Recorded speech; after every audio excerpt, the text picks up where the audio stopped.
Israel and the United Arab Emirates have agreed to normalize relations, U.S. President Donald Trump has announced.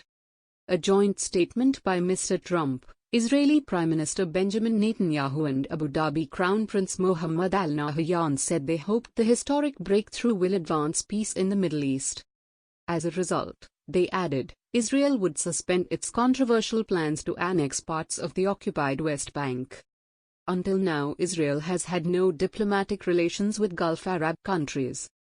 However, shared concerns over Iran's regional influence have led to unofficial contacts between them.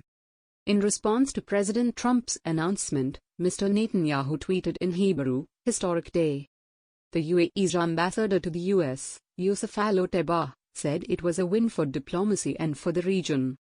It is a significant advance in Arab-Israeli relations that lowers tensions and creates new energy for positive change, he added. But a senior Palestinian official, Hanan Ashrawi, condemned the deal, saying the UAE had come out in the open on its secret dealings/normalization with Israel and telling Prince Mohammed, "May you never be sold out by your friends."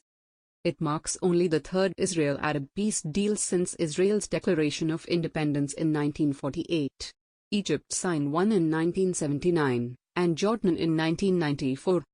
What has been agreed?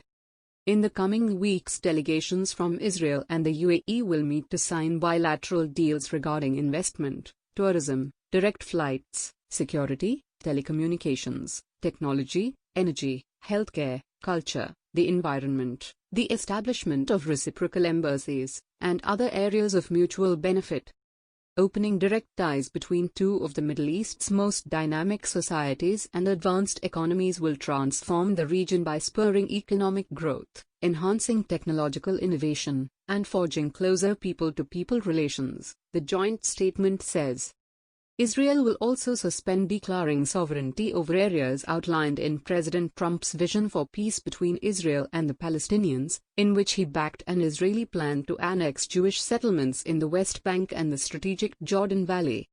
The Palestinians have warned that such a move would destroy their hopes of a viable future independent state and violate international law, a stance supported by much of the international community.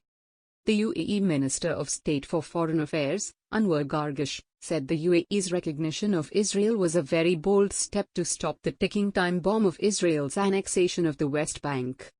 The UAE, he said, sees this as a stoppage of the annexation, not a suspension. Asked about Palestinian criticism of the UAE move, he recognized that the region was very polarized and he expected to hear the usual noise. "We agonized over this," he said, "but eventually decided let's do it." The joint statement says Israel will focus its efforts now on expanding ties with other countries in the Arab and Muslim world, and that the US and UAE will work to achieve that goal. The UAE and Israel will also join the US to launch a strategic agenda for the Middle East, with the three leaders noting that they share a similar outlook regarding the threats and opportunities in the region, as well as a shared commitment to promoting stability through diplomatic engagement, increased economic integration, and closer security coordination. The establishment of full diplomatic relations, the exchange of embassies, and normal trade ties between Israel and the UAE is a significant diplomatic step forward. But inevitably it raises questions. Will the full promise of this agreement be realized? And might other Gulf countries follow a similar path? It is also important to see what it is not. This is far from the comprehensive peace plan to resolve the Palestinian question that President Trump has long promoted.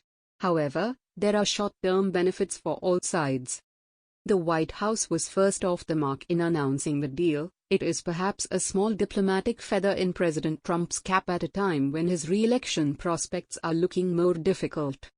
For Israel's embattled Prime Minister Netanyahu, it gets him off a hook of his own making, his much-vaunted promise to annex key parts of the occupied West Bank. This has proved undeliverable, not least due to US ambivalence and significant international opposition.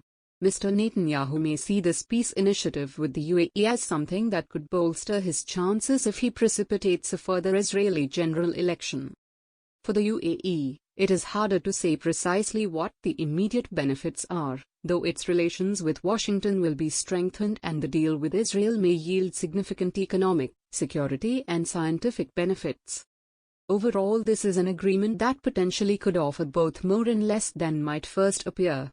And as far as the Palestinians are concerned, it is hard to see this news creating anything other than frustration, that they have once again been pushed to the sidelines.